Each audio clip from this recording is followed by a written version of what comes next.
RIC Mais Notícias. E nós começamos o jornal de hoje falando do julgamento pelo Superior Tribunal de Justiça, o STJ, do pedido da defesa do ex-presidente Lula, que tenta impedir que ele seja preso tão logo se esgote a jurisdição do TRF da 4ª Região, lá de Porto Alegre. A defesa de Lula joga suas fichas hoje no STJ. Essa sessão está marcada para começar 13h e quem quiser acompanhar terá transmissão ao vivo, né, Mark? Exato, pela página do STJ. A defesa do petista busca uma decisão favorável no tribunal para que o ex-presidente, mesmo condenado em segunda instância, não seja preso antes do chamado trânsito em julgado, quando estiverem esgotados todos os recursos em todas as instâncias. Lula foi condenado no caso do triplex do Guarujá a 12 anos e 1 mês de prisão. De acordo com o advogado criminalista Dr. Guilherme Lucchesi, esse recurso é um pedido de habeas corpus preventivo. O habeas corpus preventivo pede que não seja aplicado o entendimento atual do Supremo Tribunal Federal com relação à possibilidade de prisão imediata após o julgamento em primeira instância. Se eles concederem o habeas corpus nos termos em que ele foi impetrado pela defesa, quando terminar o julgamento na instância do Tribunal Regional Federal da 4ª Região, não poderá ser expedida a ordem de prisão imediata. Se não for dado provimento, aí pode ser expedida a prisão imediata após a conclusão do julgamento em segunda instância. Depois dessa decisão de hoje, o ex-presidente ainda pode recorrer ao Superior Tribunal Federal. Cabe o recurso ordinário ao Supremo Tribunal Federal, que vai ser analisado segundo os ritos previstos na legislação. Independente do julgamento amanhã, não é possível a expedição de mandado, porque ainda depende da finalização do julgamento dos recursos em segunda instância. Até porque a prisão não é expedida nem pelo STJ, nem pelo próprio Tribunal da 4ª Região. Ela é determinada, via de regra, pelo juiz de primeira instância. Lembrando que Lula foi condenado a 9 anos e 6 meses de prisão em regime fechado pelos crimes de corrupção e lavagem de dinheiro no caso do triplex do Guarujá. A condenação foi confirmada pelo TRF4 em Porto Alegre no mês de janeiro e a pena ampliada para 12 anos e 1 mês. Os desembargadores determinaram que a pena seja executada após a conclusão da tramitação do caso no tribunal. Esse julgamento de hoje era para ter sido realizado na última quinta-feira, mas a defesa do ex-presidente pediu o adiamento e justificou que o advogado que vai fazer a sustentação oral, o ex-ministro do Supremo, Sepúlveda Pertence, teve um problema de saúde que o impedia de comparecer à sessão. Reforçando, então, que quem quiser acompanhar o julgamento do STJ, ele vai ser transmitido ao vivo a partir da 13h. Também haverá cobertura em tempo real pelo Twitter do STJ. O colegiado é composto pelos ministros Reinaldo Soares da Fonseca. Voto contra o Lula. Félix Fischer. Voto certeza contra o Lula. O Félix, que inclusive é paranaense. Jorge Mussi. Voto contra o Lula. Ribeiro Dantas. Contra o Lula. E Joel contra o Lula. Paciornik, também paranaense. Contra o Lula. O Paraná está na vida do Lula, né? Está na vida do Lula. O Lula vai perder o pedido de habeas corpus preventivo no Superior Tribunal de Justiça. Quero registrar aqui, antes de falar o próximo passo, a grandeza do ministro Félix Fischer, integrante do Superior Tribunal de Justiça. Ele formou gerações de operadores do direito aqui em Curitiba. É um professor histórico do Unicuritiba, na época, Faculdade de Direito de Curitiba. É um dos maiores entendedores de direito penal no mundo e ministro do Superior Tribunal de Justiça, e vai votar contra o ex-presidente Luiz Inácio Lula da Silva. Mas isso tudo não é o objeto fim da atuação da defesa do ex-presidente. O PT jogará todas as suas fichas no Supremo Tribunal Federal quando tentará mudar o entendimento atual do Supremo. Hoje a Suprema Corte entende que pode iniciar o cumprimento da sentença condenatória em matéria penal a partir do 2º grau. Portanto, Lula poderia ser recolhido à cadeia tão logo seja esgotado o ambiente dos recursos no Tribunal Regional Federal lá de Porto Alegre. pois o PT aposta numa mudança de entendimento do STF, voltando ao que era antes, o início do cumprimento da pena somente depois de esgotado tudo, o trânsito em julgado da sentença penal condenatória, o que daí ninguém vai pra cadeia mais no Brasil. Aí esquece. Daí aquela só pobre vai pra cadeia. E quer que eu te diga? É assim que nós vamos. É nesse sentido que nós caminhamos. O Supremo fará o serviço. O Supremo fará o serviço e vai poupar a cadeia do Lula. Vai, Mark. Denê, só lembrando que na última segunda-feira, o Ministério Público Federal se manifestou contra o último recurso protocolado pela defesa do ex-presidente lá no TRF4 de Porto Alegre para rever a condenação.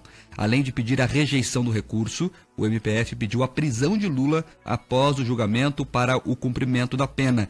Só para lembrar ao ouvinte, assim que o TRF4 julgar o recurso, o processo volta a Curitiba para as mãos do juiz Sérgio Moro, que pode decretar a prisão de Lula. A previsão é que esse recurso seja julgado até o fim do mês de abril. São 7h13. Você pode participar conosco. Mande o seu WhatsApp para cá, 41 98504 5092. Jornal líder de audiência no Paraná. Mark Souza e os ouvintes. Participando sobre as informações que nós trazemos ao longo do jornal, mas muitas mensagens mesmo, repercutindo a informação que o juiz Sérgio Moro pediu exoneração da Universidade Federal do Paraná. Ontem nós comentávamos na redação sobre esse assunto, né, Denian? Pois é, que decisão triste. Primeiro, para a Universidade Federal do Paraná, para o curso de Direito da universidade.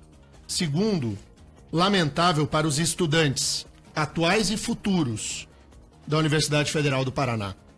Mas eu compreendo, são razões inconfessáveis, evidentemente, o juiz federal Sérgio Moro não dirá isso, mas eu compreendo as razões que levaram o juiz federal Sérgio Moro a pedir a exoneração, ele pedirá a exoneração da Universidade Federal do Paraná. Ele não quis comentar, viu, Denê? Nós procuramos o doutor Sérgio Moro e ele falou que não vai comentar o assunto, pelo menos por enquanto. Mas ele não vai comentar, evidentemente, mas digo eu, o ambiente dentro da universidade se tornou inóspito a um juiz como o juiz federal Sérgio Moro. A doutrinação ideológica de professores que são da mesma área de atuação do juiz Moro, de professores que iam para dentro da sala de aula para falar mal do colega, de tornar o ambiente insustentável, de chamá-lo de golpista, de um juiz que não respeita garantias, de que não dá direitos aos acusados, dentro do ambiente universitário, chegou uma hora que estourou a tampa da panela de pressão. O juiz federal Sérgio Moro deve ter pensado lá, no seu íntimo, o seguinte: eu dou aula por idealismo, não é pelo salário. Não é. A gente sabe que não é. E ele não aguentou. Pediu para sair. Se construiu um terreno dentro da Universidade Federal de isolamento ao juiz federal Sérgio Moro como professor de processo penal. Eu sei que vai ter uma chiadeira, um mimimi danado. A Universidade Federal vai ficar brava comigo, mas nada diferente do que sempre foi. A verdade é essa. Se construir um terreno que não vai bem. Olha aqui, o maior jurista do Paraná, o professor René Ariel Dotti. O professor de todos nós, o maior nome do direito criminal do Paraná, um dos maiores juristas da América Latina, um homem que ajudou a construir a própria ideia de direito penal no Brasil, professor histórico da Universidade Federal do Paraná, hoje é debochado em sala de aula por muitos dos professores que lá estão. Então, por favor, a saída do juiz federal Sérgio Moro da UFPR é só mais um episódio daquilo que eu espero do que se transformou o curso de Direito da UFPR. Eu não quero generalizar, nem posso. Muitos dos meus amigos, gente da melhor qualidade, professores maiúsculos, lecionam na UFPR. Mas todos eles sabem que eu sequer estou exagerando. A força da ideologia, a paixão ideológica e pelo Partido dos Trabalhadores é tamanha em alguns dos docentes que se meteu os pés pelas mãos. Pobre UFPR. Já sei que vai todo mundo ficar... Ah, porque o cara da rádio, porque o Denian, porque não sei o quê. Tô nem aí. Na fila do mimimi, pode entrar. Outro dia, Marcos Souza, uma aluna minha, tô dando aula pro primeiro período dessa vez. Eu pedi pra dar aula de introdução ao estudo do direito. Eu adoro. Aí tô dando essa aula aí no Uniopet. Daí uma aluna minha veio de mimimi pra cima de mim. Porque eu contei uma piada em sala, quando tava lecionando lá, que ela não gostou. Aí eu falei, mimimi? Não, né? Não dá. Logo, Brasil, adiquei. Não funcionou. Do professor. Não é nem por ser do professor, é de mim mesmo, Terríveis. Mimimi, vai ter mimimi da Federal hoje. 7h18. Olha só, muita gente... Os ouvintes estão comentando a questão do juiz Moro? Não, estão lamentando. A maioria dos ouvintes aqui lamentando essa questão. Por exemplo, aqui pela live, a Sheila Ortiz, dizendo que foi uma falta de respeito com o Dr. Sérgio Moro. Também a Graciela Conchi, dizendo que o pior é que os professores de lá serem formadores de opinião. O Agnaldo Milani também aqui de Foz do Iguaçu reclamando, Denian, que o sinal não está chegando mais lá, que ele tem que ir para o trabalho agora menos informado, porque o jornal não está mais lá, mas você pode acompanhar pela internet, não é? Onde isso? Foz do Iguaçu. Foz, né? Acesse o Facebook da Jovem Pan, facebook.com/Jovem Pan, e aí você pode ouvir a gente todo dia, assistir a gente todo dia. Para o mundo inteiro. Agora, para todo o mundo. Do ladinho de Foz, de Cascavel, tem muita gente aqui ligada conosco, inclusive a família do Marcos, da Maria Eduarda e todo mundo da família Barros lá, marcando presença e acompanhando o Rick Mais Notícias. Mandaram aqui a selfie, todo mundo no carro aqui acompanhando a questão. Também tem a ouvinte final do telefone 0303, não colocou o nome, dizendo que é lamentável a postura da Federal em não aceitar o juiz Sérgio Moro dando aula. Mas não é não aceitar, isso, né? É o juiz federal Sérgio Moro que pediu para sair. Exato. Ele pediu a exoneração, ou pedirá nos próximos dias a exoneração.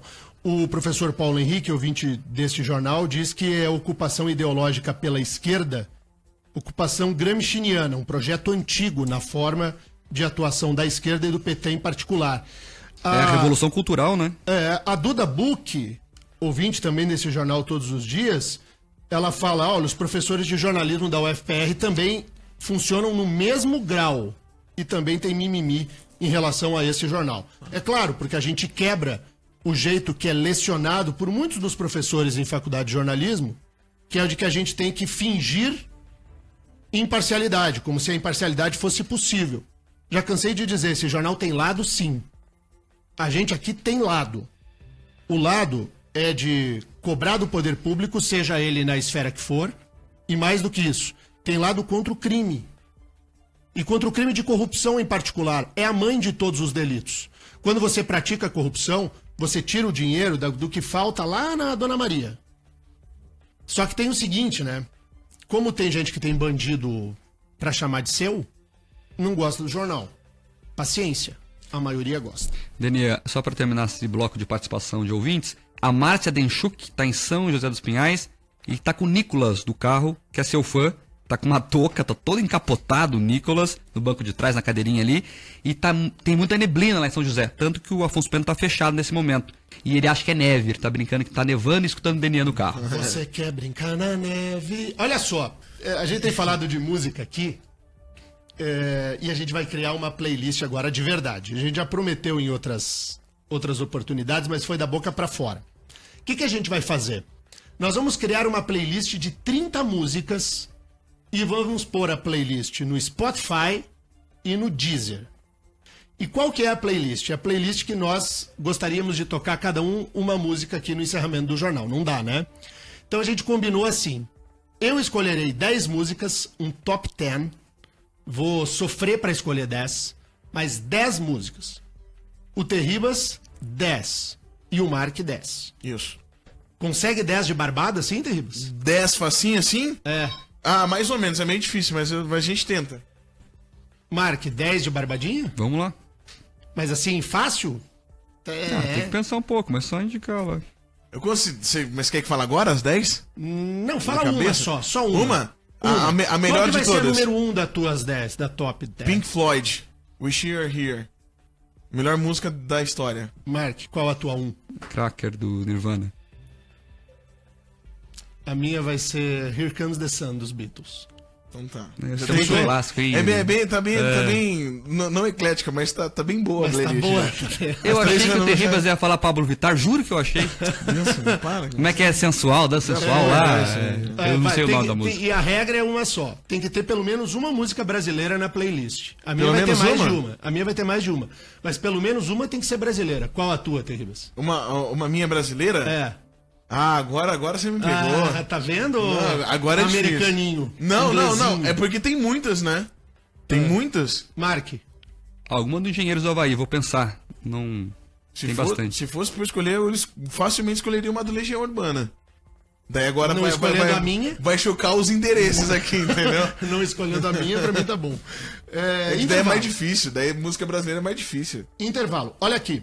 Nós, no próximo bloco, falaremos sobre a polêmica do 13º salário dos vereadores de Curitiba e daqui a pouco uma entrevista com o pré-candidato ao governo do Paraná. Faltava ele para que nós fechássemos a lista dos nomes que estão postos como os nomes verdadeiramente lançados, se não por si, pelos seus partidos, para a disputa ao Palácio Iguaçu. César Silvestre Filho estará aqui conosco, já está aqui nos estúdios, vai conversar conosco no ar. Já vou adiantar a pergunta. A primeira foi a mesma pergunta a todos os candidatos. Será que essa candidatura é para valer? Será que resiste? Chega viva ao mês de agosto? É o que a gente vai saber daqui a pouquinho com César Silvestre Filho. Rick Mais Notícias. Muito bem, são 7 horas e 27 minutos, 7h27. Voltamos com o nosso jornal. Hoje a audiência tá eufórica, né? Todo mundo, né? O WhatsApp bombou, explodiu. O Facebook também. Os meus amigos que enchem o meu WhatsApp aqui também, quando eu tô fazendo o jornal. O OG Book, nosso querido amigo Marcos Souza. A Duda Book, filha dele, mandou aquela mensagem, né? Falando dos professores de jornalismo da Universidade Federal. Daí ele perguntou se é proibido dizer o nome dele no ar. Então eu vou dizer OG Book. Bem proibido. Ele é muito legal. 7 horas e 28 minutos, vamos falar dos vereadores. Olha só, o Ministério Público protocolou nesta segunda-feira não é essa aqui, é dos vereadores, então vamos lá. Os vereadores e ex-vereadores de Curitiba desistiram da ação da Justiça que pediu o recebimento do 13º salário retroativo dos últimos 4 anos. Eles desistiram de pedir esse 13º retroativo por entenderem que os valores eram direito deles e que não havia necessidade de discussão judicial. Lembrando que o Superior Tribunal Federal decidiu no ano passado que prefeitos, vice-prefeitos e vereadores têm direito ao 13º salário, além do pagamento do terço de férias. Mas aqui no Paraná, o Tribunal de Contas do Estado decidiu que os valores só podem ser pagos para quem for eleito a partir da próxima legislatura, ou seja, a partir de 2021. O impacto financeiro com esse pedido de pagamento retroativo seria de mais de R$1 milhão. Você entendeu a jogada dos vereadores e ex-vereadores de Curitiba? Não é que eles desistiram da ação porque abriram mão do valor retroativo, não é isso. Eles desistiram da ação porque eles entendem que o pagamento é automático. De que eles têm o direito porque têm. Só que a mesa diretora da Câmara Municipal, presidida pelo vereador Serginho do Posto, tomou uma posição, eu que critico tanto aqui o Legislativo, tomou uma posição que dessa vez merece elogios. A Câmara Municipal de Curitiba mantém o posicionamento de não efetuar o pagamento do 13º retroativo. Não vai pagar. O pedido feito em dezembro do ano passado pelo advogado que representa esse grupo de vereadores e ex-vereadores foi negado administrativamente pela Comissão Executiva da Câmara Municipal. Parabéns ao presidente do Legislativo de Curitiba, o vereador Serginho do Posto, pela postura correta. Não. Não é não. Eu já critiquei muitas vezes o Serginho aqui nesse microfone, o ouvinte é testemunha. Dessa vez faço um reconhecimento público à postura do presidente da Câmara Municipal de Curitiba. Não tem que pagar 13º retroativo. Não tem. É imoral. É imoral, é uma vergonha é um absurdo, é um escracho, é um deboche, é uma pilhéria. Escolha o adjetivo. O que os vereadores e ex-vereadores desejam é um tapa na cara do contribuinte, do cidadão curitibano. A Câmara de Vereadores agiu certinho. Agora, ouve essa, Mark. Tem 2 vereadores de Curitiba que já recebem 13º. E eu vou dizer os nomes deles agora. E eles recebem 13º porque são de carreiras do poder público que um se licenciou da carreira por inteiro, mas não abriu mão do salário. Ele abriu mão do salário de vereador. Ele não recebe o subsídio de vereador. É o parlamentar Felipe Braga Cortes, do PSD. Ele é funcionário de carreira do Tribunal de Contas do Paraná. Ele está vereador, abriu mão do subsídio como vereador e recebe o seu salário lá do Tribunal de Contas. É melhor. Deve ser maior, né? É maior. Então ele recebe o 13º, mas ele nem entra muito no alvo do que eu vou dizer. Agora, a vereadora Maria Letícia, do Partido Verde. Essa vereadora é um caso a ser estudado como uma pessoa de disposição para o trabalho.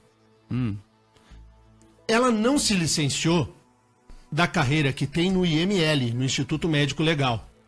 Então ela acumula as funções de vereadora e de funcionária pública do IML. Ela faz as duas. Deve trabalhar umas 60 horas por semana. Pensa uma disposição ao trabalho. Olha só. E aí, Tá com quase... isso ela recebe... Mas ela bate cartão no IML? Quem bate cartão não vota em patrão. STU. Pá! Não sei, né? Onde eu sei que ela não bate cartão é na Câmara. Talvez no IML ela bata. Poxa vida, vereadora. Por meia dúzia de caraminguás, faça-me o favor. Dedique-se ao legislativo por inteiro. Ah, mas eu consigo dar conta. Ah, porque... Não tem nada de consigo dar conta. A senhora é vereadora de Curitiba. Deve prestar a integralidade do seu tempo à vereança da capital de todos os paranaenses. Agora, isso aí a senhora explica pro seu eleitor. Não, Não é ilegal também? Faz o que quiser, mas, poxa vida, é outra também, né? E anda com o carro da Câmara, pra lá e pra cá. Claro, né? Não pode deixar de andar com o carro alugadinho. Então... Agora, Denê, depois conta a própria casa, né? Os próprios colegas dela deviam rever essa posição, porque eles vivem dizendo que tem que ter carro, que tem que ter tempo integral dedicado, que é muito difícil ser vereador em Curitiba, que exige muito. A colega de vocês diz que não, ela consegue ter 2 empregos tranquilamente, ou seja... E tem um emprego de 20 horas semanais no IML, e é no IML, não é no quintal de casa fazendo roçada. O IML que tem pouquíssimos carros, não consegue nem às vezes pegar os corpos aí. Não tem esse negócio também? Tá barbado. É um horror. Tá fácil. Muito bem, mas parabéns ao vereador Serginho do Posto por não pagar o 13º retroativo. E nesse sentido tem mais uma também, né? Tá terminando o prazo aí daquele contrato malfadado de aluguel de carros pelo Poder Legislativo de Curitiba. Em maio agora. Em maio.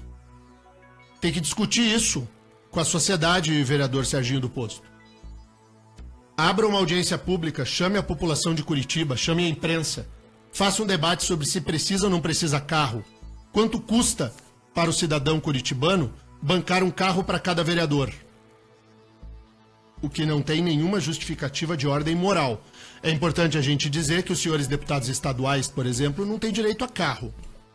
Se for alugar carro, tem que tirar dinheiro da verba do gabinete. E aí cada um que se explique ao seu eleitor. Que é diferente da Câmara, que paga e libera um carro para cada um. O modelo da Assembleia é melhor, porque você exige, o eleitor cobra do seu próprio deputado. O jeito que a Câmara faz é uma barbaridade. 7h35. Vamos falar do caso Carli. O Ministério Público protocolou ontem um recurso de apelação em que pede o aumento da pena que foi imposta ao ex-deputado Carli Filho pelo Tribunal do Júri aqui em Curitiba. Mark. O ex-deputado foi condenado pelo júri popular a 9 anos e 4 meses de prisão em regime fechado. Carli Filho foi considerado culpado pelo acidente de carro que matou 2 jovens há quase 9 anos. Agora, a Justiça vai analisar se aceita o pedido do Ministério Público. Em caso positivo, a decisão vai ser tomada pela Promotoria de Justiça de Crimes Dolosos contra a Vida. Portanto, Denian, cada mês que aumenta a pena do Carli agora, complica mais a situação dele em questão de regime fechado. Ele pegou 9 anos e 4 meses, isso, levando em consideração a progressão de pena e todas aquelas questões, vai ficar mais ou menos 1 ano e meio preso. Cada mês que aumenta, vai ficando mais tempo preso em regime fechado. E é isso que o Ministério Público quer com esse recurso. Muito bem, 7 horas e 36 minutos, momento do ouvinte aqui na Jovem Pan. Tem o Thiago de São José dos Pinhais dizendo que o Serginho do Posto está tomando uma atitude, na opinião dele, sobre a Câmara que pode ser só para inglês ver, enfim, ele não está concordando com a opinião, não. Mas aí é o seguinte, né? Quando o sujeito faz a coisa certa, vamos reconhecer o que a classe política faz de certo. Vamos pegar no pé por pegar no pé.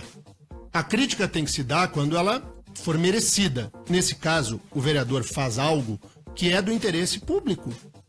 Se o vereador tomou uma decisão e baixou a normativa de que não vai pagar o 13º retroativo, parabéns ao vereador Serginho do Posto. Não tem nada para inglês ver. É uma decisão de natureza administrativa de quem preside a Câmara. Tá certo o vereador. Eu entendo a desconfiança do ouvinte. Toda vez que um político fala, o ouvinte já fica assim. Mas vamos elogiar quando tem que elogiar. Tá certo o vereador. O que mais, Mário? Manuel Cerqueira diz aqui que a vereadora, a doutora Maria Letícia, que você comentou há pouco, pode ter interesses pessoais em ficar no ML, porque ela tem uma ONG chamada Mais Marias, que acompanha mulheres que chegam ao ML por sofrerem violências. E daí? Não, ele quer dizer o seguinte, que ela fica no ML para ter contato com os eleitores, enfim, com possíveis eleitores dela. Não precisa disso. Para ter contato não precisa ser no Instituto Médico Legal trabalhando. Faz uma reunião na rua, no escritório político da vereadora, na praça, na rua 15, na frente do bondinho, não precisa trabalhar. O Davi contou uma historinha aqui, posso contar no ar? Pra você ver como você é golpista, Daniel. Ele é taxista e fica circulando pelas ruas de Curitiba. Daí agora há pouco ele pegou um passageiro e, como tava ligado aqui no rádio, quando você falou que o Lula é preso, o passageiro ficou indignado. Daí disse que o taxista comentou que ele... Eu não falei que o Lula ia ser preso, ao contrário, eu disse que o Lula vai escapar da prisão pela mão do Supremo Tribunal Federal. Mas o passageiro lá ficou revoltado, pediu pra trocar de rádio e tudo, e falou que a Rádio Jovem Pan é golpista, e que você também é golpista, e que todo mundo é golpista, tá todo mundo trabalhando nos Estados Unidos aqui. O taxista é golpista, todo mundo O taxista também, ele falou, até eu fui chamado de golpista. Na verdade é assim. Obrigado, Davi, pela audiência, viu? Na verdade é assim, honesto é só o Lula, entendeu? O resto ninguém presta. O Lula é a alma mais honesta do Brasil. A imprensa, o Ministério Público, a Polícia Federal, o juiz Sérgio Moro, os desembargadores do Tribunal Regional Federal da 4ª Região, os demais políticos, o povo que trabalha, o taxista, todo mundo é golpista. Honesto é o Lula. Entendeu, Terribas? Claro. Precisa anotar? Posso trazer um caderno de caligrafia? Sabe aquele caderno de caligrafia? Aí você escreve assim, o Lula é a alma mais honesta do Brasil. Pode ser? Seria bom. A gente poderia colocar na TV aqui atrás, aqui, ó, no vídeo, daí deixa ali passando. Então tá pra bom. Poder falar pro pessoal. O Júnior Arruda faz uma pergunta importante aqui, não sei se ficou claro. Quem entrou com recurso contra o Carli Filho, o MP ou assistência da acusação? O MP. As duas mães fizeram um acordo e não pediram aumento de pena. Então não foi a assistência de acusação que entrou com o pedido de aumento de pena, foi o Ministério Público. E ele fala assim, afinal temos eleições por vir. Agora uma hora, gente, hoje não dá tempo, até porque eu quero dedicar um espaço bom ao pré-candidato ao governo do Paraná, César Silvestre Filho, que vai conversar conosco no próximo bloco. Mas um dia eu quero dedicar e chamar a atenção do ouvinte para uma ação que pouca gente se deu conta e que tramita no Judiciário do Paraná na esfera civil e não na criminal. O caso Carli na esfera civil. A família Yared ingressou com um pedido de indenização contra a família Carli. Um pedido milionário. 5 milhões de reais. O que você acha disso? Pensa aí do outro lado, outro dia a gente vai conversar sobre isso. Uma ação no cível? Por quê?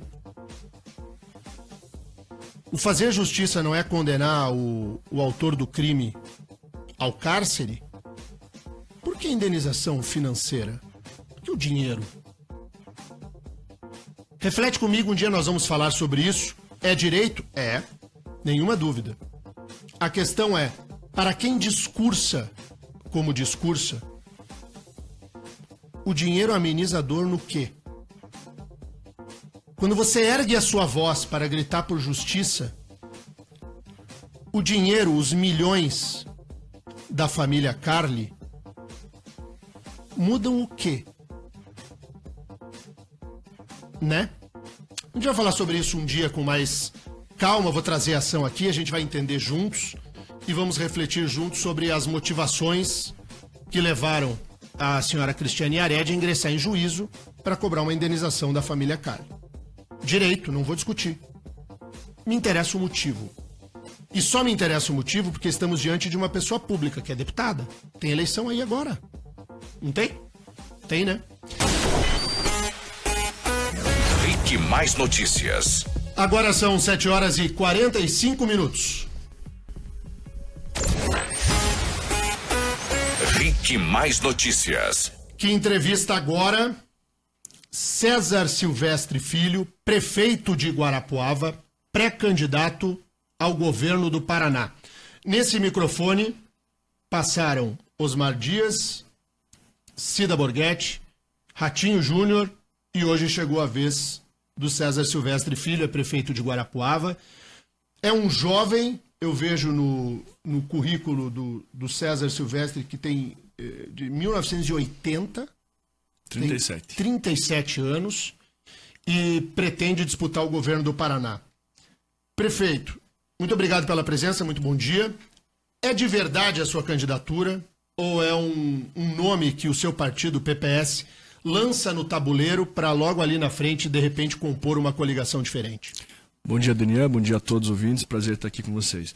Olha, eu estou trabalhando com muita seriedade nesse projeto para viabilizar a candidatura, né? Eu, apesar daí de ser relativamente jovem, né, quase 40 anos, mas eu já disputei 3 eleições majoritárias. E posso dizer que o processo de construção de uma eleição majoritária é assim mesmo.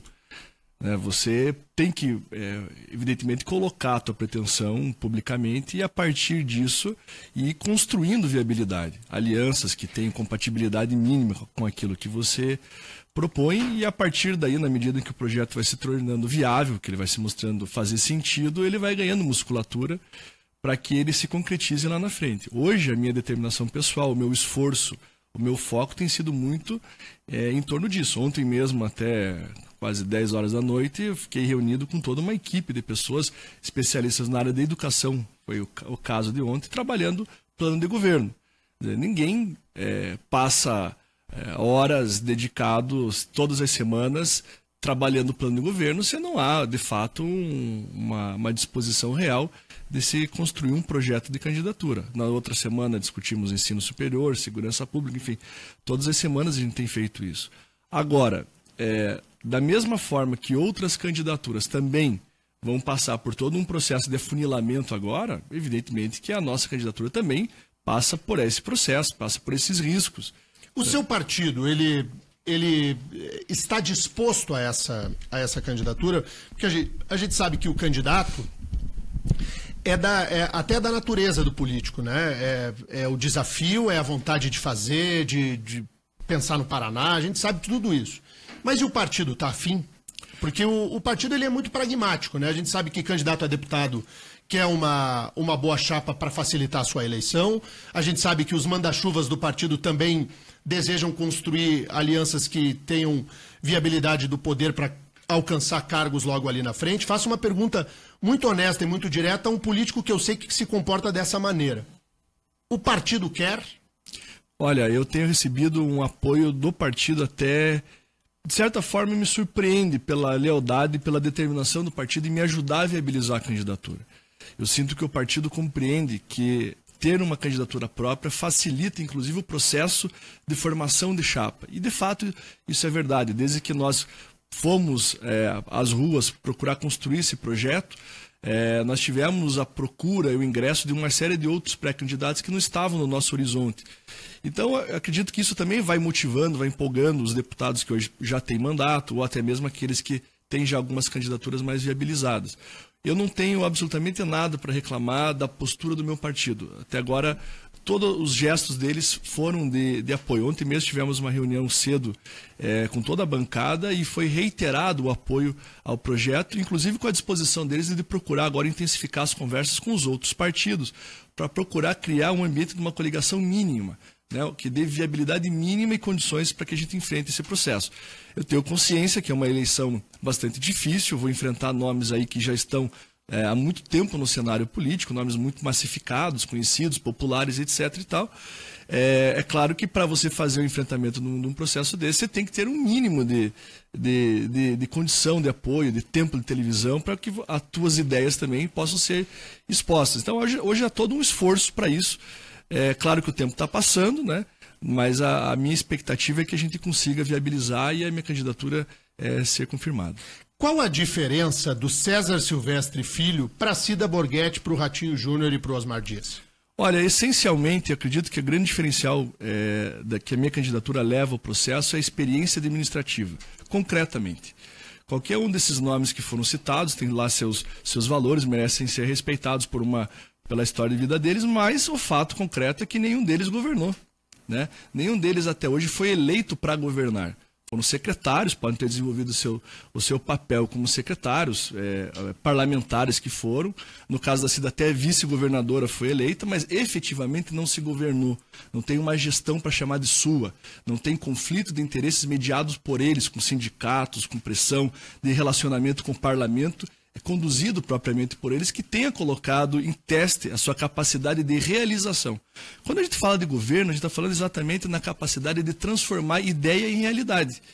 Eu hoje posso me orgulhar de ter tido a gestão municipal mais bem avaliada do último mandato. Eu concluí meu governo com quase 80% de aprovação, que foi o melhor resultado entre as grandes cidades do Paraná. Eu fui reeleito com a maior votação do estado entre as grandes cidades.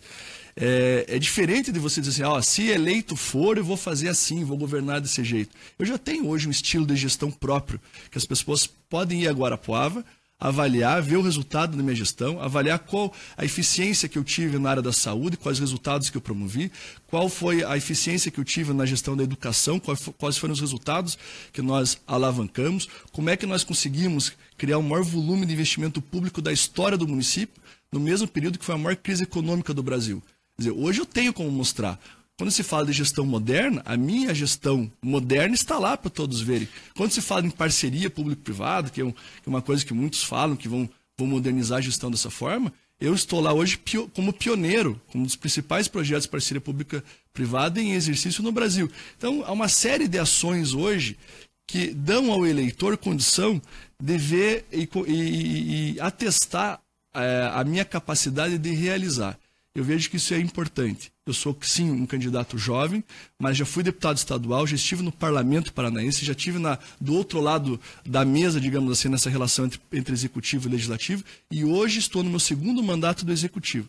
Eu acredito que tenho uma experiência a contribuir, associada, assim, a um espírito de provocação a fazer uma gestão inovadora, ousada, que se enfrente os problemas reais que o Paraná tem, independente de populismos de ocasião, que muitas vezes eu acredito que é o que atrapalha a construção de um Estado mais eficiente e mais competitivo. Agora, para disputar a eleição a governador, e é uma eleição difícil, o prefeito de Guarapuava terá de renunciar ao mandato. E está no meio do mandato, tem 1 ano e pouco, não chegou nem a 2 anos de administração.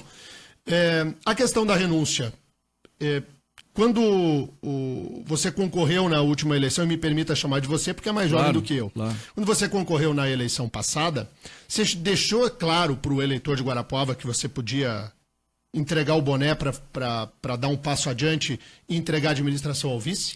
Não, porque esse assunto nunca veio à tona. Eu confesso a você que quando eu disputei a reeleição, não me passava pela cabeça que a conjuntura política me levaria a uma possibilidade concreta de candidatura de uma forma tão rápida. A verdade é que o cenário político do Paraná acabou criando uma lacuna hoje e uma demanda por algo efetivamente novo, que é associado a uma possibilidade de experiência.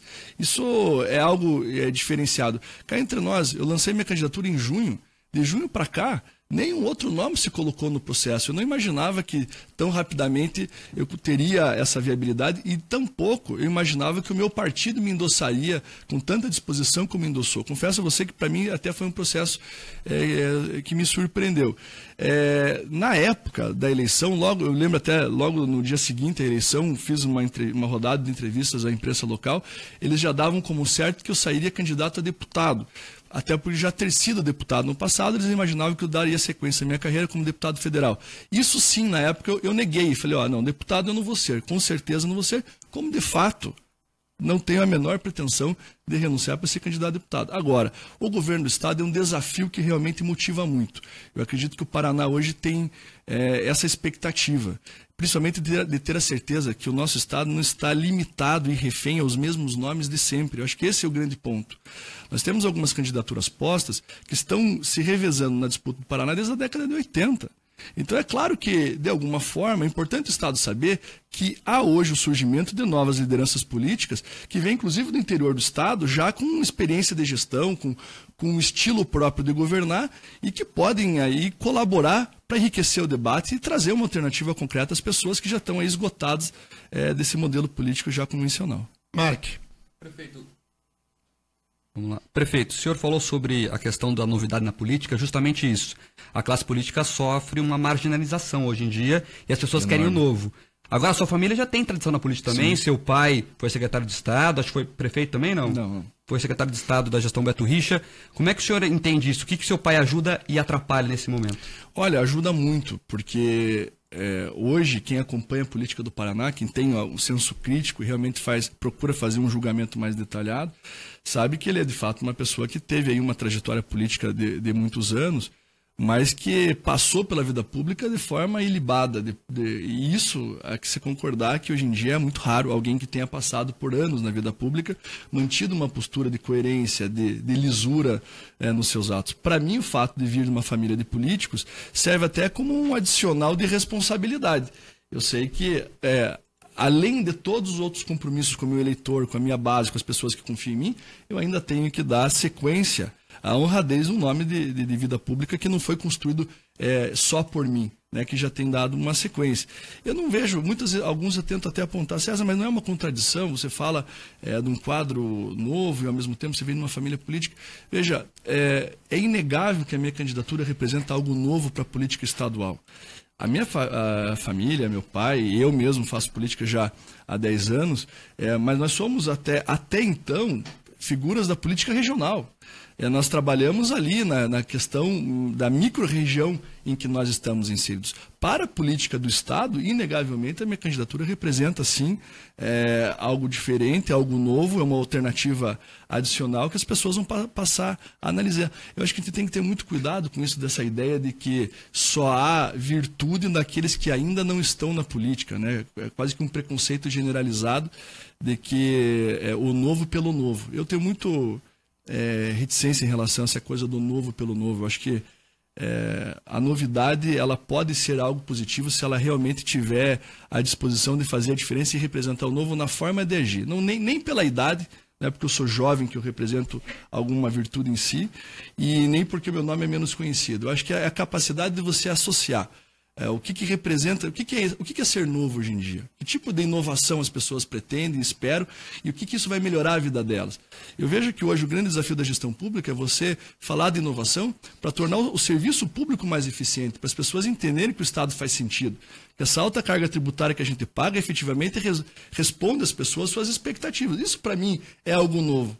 E não é inventar a roda, é realmente você ter uma relação com muito mais transparência, com muito mais tranquilidade, comprometido com resultados. Dênia, tem várias perguntas aqui dos ouvintes chegando, mas a principal, são várias, candidato, Candidato não, é prefeito. Que bom.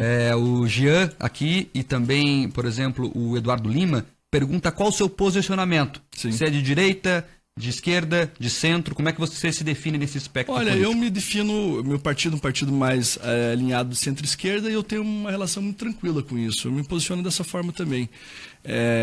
Eu acredito que... Se comparia com o PT, por exemplo? Não, de forma alguma. É o meu adversário dileto. Todas as minhas eleições a prefeito eu disputei contra o PT. O PPS tem uma posição muito firme contra o PT. Né? O Rubens Bueno, nosso presidente estadual, foi quem liderou o processo de impeachment no Congresso Nacional. O Roberto Freire, nosso presidente nacional, também sempre teve uma posição muito crítica à postura do PT. Eu vejo que hoje, muito mais importante que essa questão de posicionamento ideológico é concretamente de que forma que você medir os conflitos que aparecem. Hoje, a minha convicção como gestor, do ponto de vista de governo, é muito mais liberal do que muitos desses que se colocam como de centro e de direita. Eu tenho convicções liberais. Eu sou vice-presidente da Frente Nacional de Prefeitos, especificamente para o assunto de concessões e PPPs. Eu tenho hoje dado palestra no Brasil inteiro sobre isso. Eu tenho uma convicção profunda de que esse é um caminho de modernizar a gestão pública. Né? Isso é uma pauta liberal, essa é uma pauta de atrair o capital privado para investir naquilo que é de interesse público, nas obras que resolvem a vida das pessoas, melhoram a infraestrutura, prestam serviços melhores. Eu tenho muita tranquilidade em relação a isso. Eu entendo que o Estado tem que ser enxugado, eu entendo que o Estado precisa ter a coragem de eliminar estruturas ineficientes que são aí esqueletos que sugam dinheiro público, empresas estatais, autarquias que hoje já não prestam mais a sua finalidade. Claro que cada uma delas tem sua peculiaridade, tem sua história, mas muitas delas hoje não faz sentido nenhum. Vocês aqui são da imprensa, sabem muito bem, o Paraná sustenta até hoje um órgão que consome dezenas de milhões de reais todos os anos, que é a imprensa oficial, que nada mais é do que uma imensa gráfica. Quer dizer, qual o sentido do governo do Paraná ser dono de uma gráfica, quando o Diário Oficial da União já é feito exclusivamente na via digital? Qual o sentido do Paraná ter uma empresa chamada Codapar, que no passado foi constituída para regulação de estoque, construção de silos pelo Paraná inteiro? Quer dizer, o Paraná não precisa mais disso hoje, mas estão lá milhões de reais de prejuízo todos os anos, tirando dinheiro da educação, da saúde, da segurança pública. A gente já estourou, mas eu vou fazer a pergunta aqui, Terrebos, não briga comigo. Privatização, por exemplo, Copel, Sanepar e Compagás.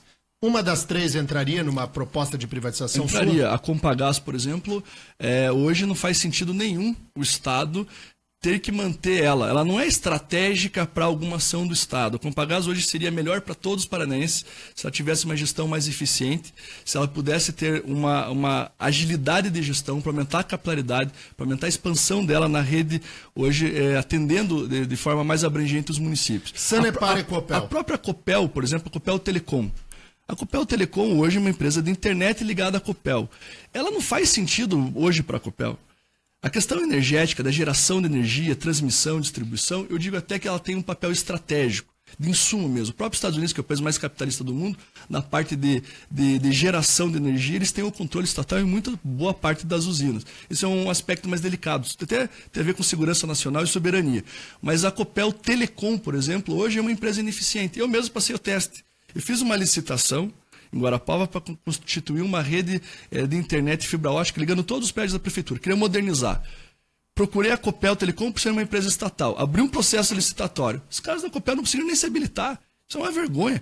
É evidente que ela é menos eficiente que as empresas que estão no mercado. Então a gente tem que quebrar tabus. Quer dizer, não tem coisa que é intocável. Cada uma delas tem que ser vista. Agora, eu vejo que a Sanepar também é uma empresa estratégica para o Estado. Porque nós temos bolsões de pobreza que até hoje não tem saneamento básico. E que se você for olhar do ponto de vista estritamente econômico, a conta não fecha. São populações de baixa renda, que muito provavelmente são beneficiários de programas sociais, não vão pagar água e esgoto. Se a empresa olhar só a conta no final do mês, ela não vai ter interesse em ampliar a rede de esgoto lá, porque vai ter prejuízo. Aí que o peso do Estado tem que se prevalecer. Okay. O Estado tem que incentivar e motivar a infraestrutura nos lugares que são deficitários. Eu vejo que geração, distribuição e transmissão de energia na Copel é algo que não deve se mexer. A mesma coisa da Sanepar. Mas isso também não quer dizer que você não possa procurar incrementar outros mecanismos, principalmente de gestão, que modernize e torne as empresas mais eficientes. César Silvestre Filho, prefeito de Guarapuava, pré-candidato ao governo do estado do Paraná em outubro que vem. Muito obrigado pela presença aqui à Jovem Pan. Sei que teve uma viagem a fazer, né? Veio ontem à noite. Quanto tempo que dá de Guarapuava aqui? 3 horas. 3 horinhas. 3 horinhas. Muito bem. César Silvestre, muito obrigado pela presença. Obrigado, um prazer enorme estar aqui. Eu acompanho sempre o programa de vocês e estou à disposição para uma outra oportunidade. Muito bom. Valeu, Terribas. Valeu, vamos embora. Vamos embora. Vamos embora, Mark. Vamos embora. Até amanhã. Vamos embora.